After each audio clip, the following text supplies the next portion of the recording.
All right, so we talked about the bird dog exercise as a really great core strengthener, and Robin's here to demonstrate how we would do that from the mat. So what we're doing is from the upright position, we're gonna alternate opposite hand, opposite leg is extended, and then we hold. So we'll bring one hand out, one leg is out, and all we're doing is extending and holding. And make sure you're breathing, very important.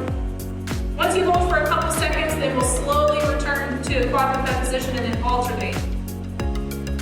So opposite hand, opposite leg. You want to pretend like you're trying to touch the opposite walls of the room that you're in. So nice long extension, gets really good activation in the lower back, which is really important as we're trying to prevent injury and the belly's growing throughout pregnancy. So you're just holding that core position and then switch. And you can do this as you feel comfortable. Maybe alternate 10 repetitions per exercise. Hold for a few seconds per pose and then alternate. How do you feel? Good. So this is the bird dog exercise.